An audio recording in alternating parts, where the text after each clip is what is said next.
Olá, eu sou a Cris Romano. Vamos falar dos números? Hoje nós vamos falar sobre a influência dos números em nossa vida, em nosso dia a dia. Os números são símbolos e, como todos os outros símbolos, eles influenciam a nossa rotina, eles influenciam o nosso dia a dia. É isso mesmo. Então nós vamos conversar hoje como podemos usufruir dessa influência de forma positiva. Como podemos usar dessa influência a nosso favor no nosso dia a dia. Essa influência ela pode acontecer de inúmeras formas. Ela pode acontecer desde a placa do nosso carro, do número da porta da nossa casa, da influência da senha do nosso banco, da nossa assinatura, de tudo que eu uso de números e de letras em nossa vida. A influência da numerologia ela é dinâmica e constante. Constante porque essa influência vai acontecendo a cada mudança que eu tenho em minha vida. Conforme passa o ano, conforme eu mudo de mês, conforme eu mudo de casa, conforme eu mudo de carro. Para tudo que eu posso mudar nessa influência de estar recebendo essa influência externa, eu posso receber influência diferente também em relação à numerologia no meu dia a dia. Hoje nós falaremos um pouco sobre o aspecto positivo e negativo de cada um dos números. Existem números bons ou números ruins? Não, não existe. Existe a influência que, diante da minha personalidade, vai me trazer uma situação um pouco mais fácil, um pouco mais difícil de ser vivida. Então, quando nós falamos da influência dos números, não dá para dizer que tem algum número que é vilão ou algum número que é, esse eu quero de influência para mim porque esse é maravilhoso. Não, nós somos influenciados por todas as vibrações, por todos os números. Alguns nos ajudam a dar um passo mais fácil diante de quem eu sou e alguns me colocam diante de provas, diante de alguns aprendizados, de algumas reflexões. Se eu passo a me conhecer melhor, se eu passo a entender, a compreender como eu funciono, de que forma para mim fica mais fácil caminhar, é lógico que eu vou buscar influências mais saudáveis de cada uma das vibrações. O aprendizado está em mim. A culpa não é dos números. As vibrações acontecem na nossa vida o tempo todo. Nós é que precisamos aprender a conviver com essas vibrações. Então, dependendo de onde eu faço a leitura de um mesmo número, pode ter aspectos diferentes, porque se eu sou um ou eu vim aprender a ser o um, isso faz diferença. Se eu vim consertar o um que eu já fui, isso faz diferença. Se eu estou num ciclo 1 passando para outro ciclo, isso faz diferença. Então, por isso é importante ler o mapa no todo. A numerologia é ampla. Ela não significa só o número da porta da casa, ela não significa só a letrinha do meu nome, ela não significa só a data do meu nascimento. Então eu nasci no dia tal e eu sou isso. Não, é todo um quebra-cabeça, é todo um conjunto onde eu vou lendo inúmeros aspectos de mim mesmo. Quando eu aprendo a agir em relação a cada vibração, eu não vejo mais a interferência desses números como negativa. Eu só vejo como conhecimento. Eu só vejo como uma forma de olhar, um aviso. Então se eu tenho mais ou menos esse formato, por que eu vou andar por caminhos diferentes? Por que eu vou tentar caminhos diferentes se eu sei que o meu grande poder de atuação não está aí, né? Se eu tenho as minhas competências em outra vibração, por que eu vou teimar em andar por caminhos que me trazem dificuldades? Então, o autoconhecimento vai fazer com que eu tenha facilidades. Então, vamos falar hoje sobre características de cada número, independente da casa que se encontre. Quando eu falo do número 1, imaginando o número como um ser, né, como uma pessoa que chega num lugar e está sozinho, o número 1 é aquele que é independente, ele chega, ele acontece, ele faz, ele não espera de ninguém, ele é independente, ele é pioneiro.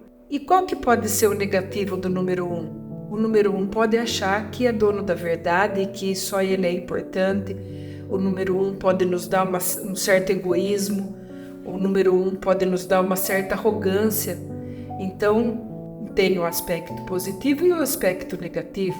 Eu posso ser forte e independente, mas ao mesmo tempo eu posso extrapolar e ser arrogante e ser egoísta, tá?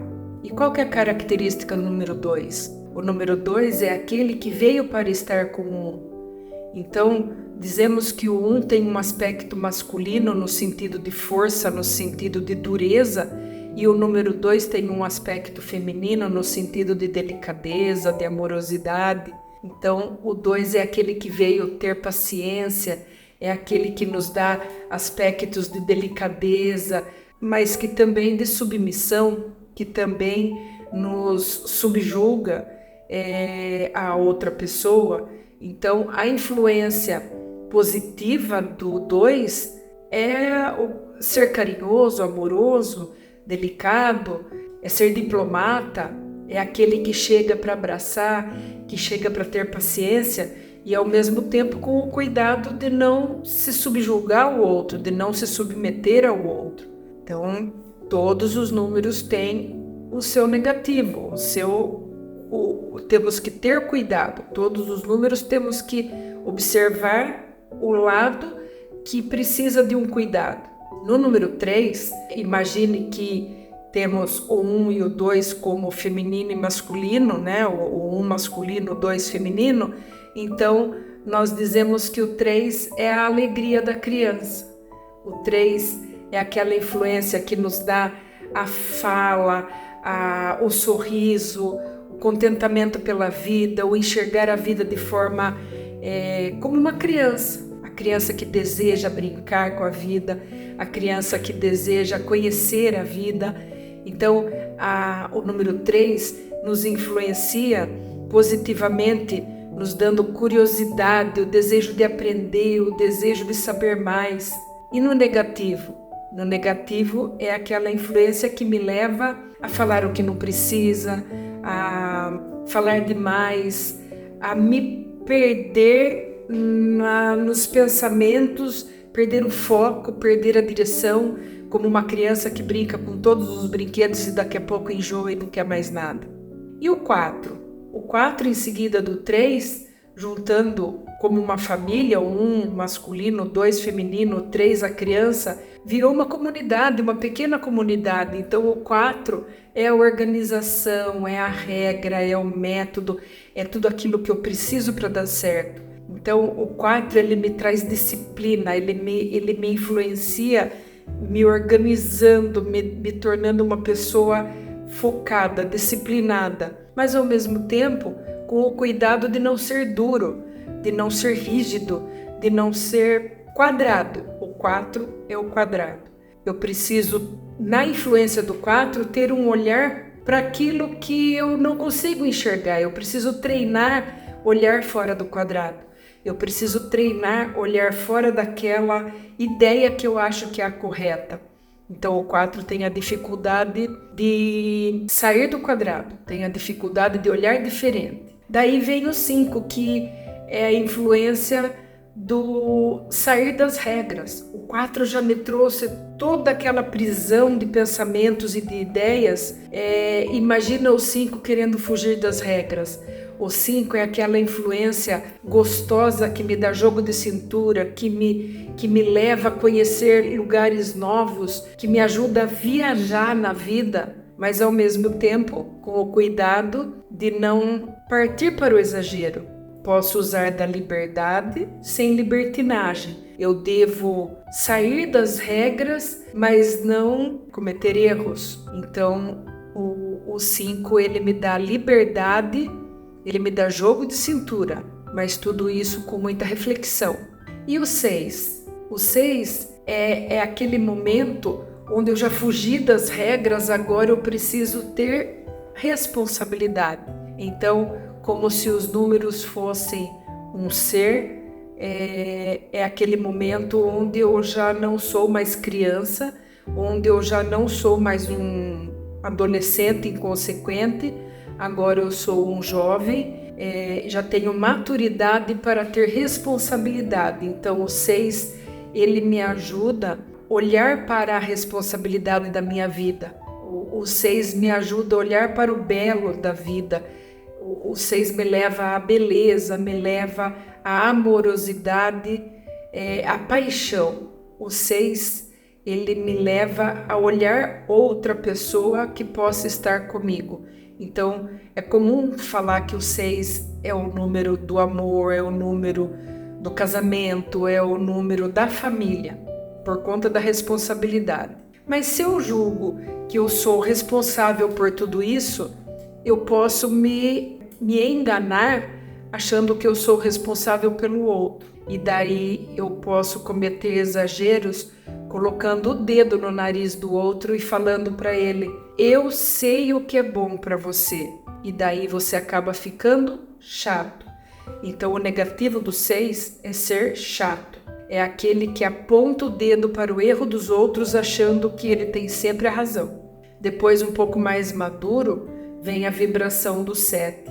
O 7 é uma vibração de reflexão, é uma vibração de você estar dentro de você mesmo no aprendizado, buscando o seu Deus interno, buscando o autoconhecimento, através da reflexão, através das entrelinhas da vida. Então, através do 7, eu olho não só o que está escrito, mas eu olho o que significa aquilo. Eu não olho só o movimento do mundo, o movimento da vida, mas eu olho o que esse movimento traz para mim, o que eu posso aprender com esse movimento. Então, o 7 é uma vibração relacionada à sabedoria, relacionada a um aspecto de introspecção, de ouvir a sua intuição. Daí vem o 8. Esse 8 maravilhoso que todos querem. O 8 é uma vibração que a gente conhece por uma vibração de prosperidade. Muito mais que isso, o 8 é justiça. Então a vibração do 8, ela vem em nossa direção, dando muito, muito certo quando eu enxergo que o que é bom para mim é bom para todos. Quando eu divido, né? O 8 é um movimento cíclico, no entanto que ele tem a simbologia do infinito. Então é um número de justiça, é um número de olhar para o outro, dividindo a minha sabedoria. E essa sabedoria, quanto mais eu divido, mais eu adquiro, quanto mais eu adquiro, mais eu divido. Por isso o símbolo do infinito. E qual que é o negativo do 8? Se o 8 é um número que me ajuda na prosperidade, é ajuda financeira, qual que é o negativo do 8? É faltar com esse olhar, é faltar com a percepção do significado do material na nossa vida. Para que serve o material na nossa vida? Qual o significado do dinheiro na nossa vida?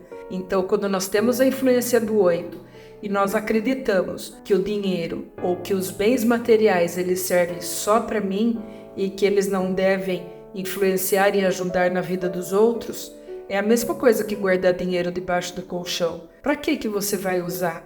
Um dia se perde. Então, sabedoria e tudo mais que nós já falamos das influências desde o 1 até o 7, quando chega no 8, é para ter um olhar do quanto isso é bom para todos. E daí sim nós abrimos a torneira da prosperidade na nossa vida. E o 9? Qual o significado do 9 na nossa vida? O 9 é um chamado para enxergar o outro profundamente. Então, o outro, independente de quem ele é, se eu estou fazendo algo por alguém, se eu estou ajudando, é independente de quem ele é independente se ele vai me dar retorno, é independente se eu vou ganhar com isso. Então, ajudas humanitárias, onde eu mando uma ajuda ou, no mínimo, uma vibração de oração, de amor, para o outro lado do mundo, sem saber quem vai receber. Então, é essa ajuda tão necessária em situações globais. Então, quando eu estou diante de uma catástrofe que é em outro lado, em outra cidade, em outro local, a importância de eu enxergar isso, de eu ter o meu olhar para isso e de eu mandar a minha vibração, o meu amor para isso. É o mínimo que nós podemos fazer. Lembrando que essas leituras, elas podem parecer diferentes diante de cada casa, de cada aspecto a ser lido. Então, se eu falo de um aspecto do número 1, por exemplo, se eu sou influenciado pelo número 1 na minha leitura de personalidade, que é quem eu sou, eu posso ter aspectos de força, independência, mas se é o que eu vim buscar, pode ser exatamente a minha dificuldade. Eu vim buscar ser forte, eu vim buscar ser independente, mas eu ainda não consigo. Essa é a minha busca constante. É para isso que eu vim. As vibrações são sempre as mesmas, embora possam parecer diferentes dependendo da casa numérica em que se encontra. Por isso, trabalharemos minuciosamente essas diferenças em vídeos posteriores, onde também explicarei sobre os números mestres 11 e 22. O 11, quando aparece, ele não se soma em 2, e o 22 não se soma em 4, como em outros números. Se você gosta desse assunto, desde já agradeço por visualizar, curtir e compartilhar com os amigos. Deixe também suas dúvidas e curiosidades nos comentários e terei satisfação em respondê-lo e fazer outros vídeos sobre o assunto. Se você quer conhecer mais profundamente esse trabalho em sua vida, entre em contato no contato fixado na descrição do vídeo.